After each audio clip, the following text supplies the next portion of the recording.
This weekend, Congressman Adam Schiff of Burbank met with Ukrainian President Zelenskyy in Kyiv. He traveled there with House Speaker Nancy Pelosi. Earlier today, Schiff gave us his first interview after getting off the plane.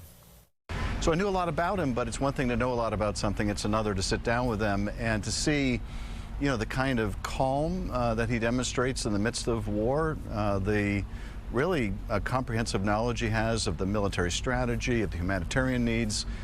He's inspired not just Ukrainians, but people all around the world, including a great many here in the United States. So you guys spoke for 3 hours. What'd you talk about? What'd he say? What'd you say to him?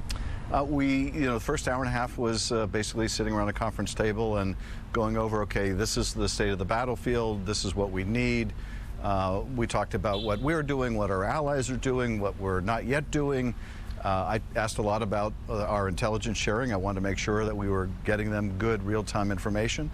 And then we moved into another room and had dinner and continued the conversation. It was all work. I mean, it wasn't making small talk.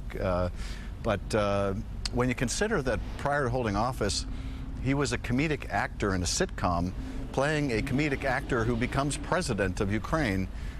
It was really astounding to see how he has become this Churchill of Ukraine.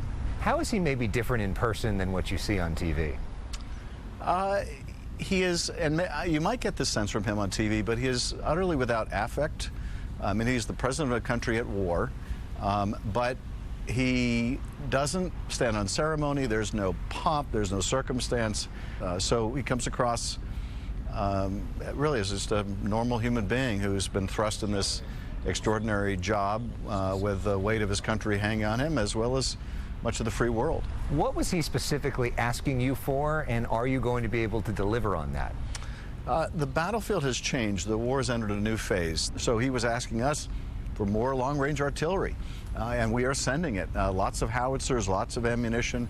But there are other systems that would have an even bigger impact, multiple rocket launch systems that I think we should provide, as well as anti-ship munitions to take out some of that Russian Black Sea fleet so that Ukraine can once again open the port of Odessa. I mean, you've had a lot of meetings over the years, but you've had a meeting in the middle of an active war zone. Was it scary driving into that? Were you concerned for your safety? What was it like? You know, we had a lot of security around us.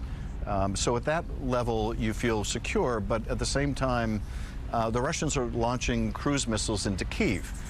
And, you know, some of them are targeted, some of them seem to be pretty random.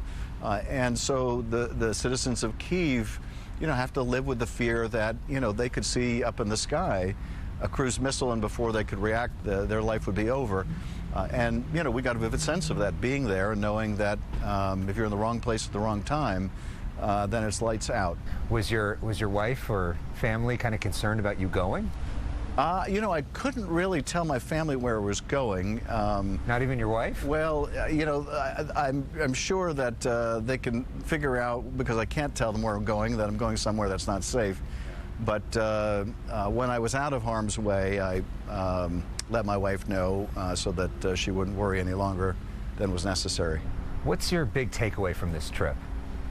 That the Ukrainians have a will to fight if they are given the means, that they have a real chance to push Russia back, but also that I couldn't help but think of the eerie echo of the 1930s. Once again, there is a dictator in Europe who believes that it is his God-given right to subjugate other peoples, that other countries around him aren't real countries.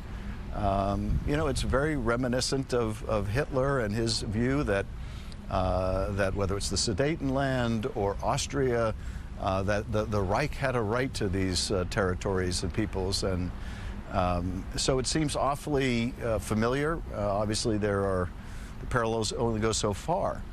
But we haven't seen a massive invasion in Europe like this since World War II.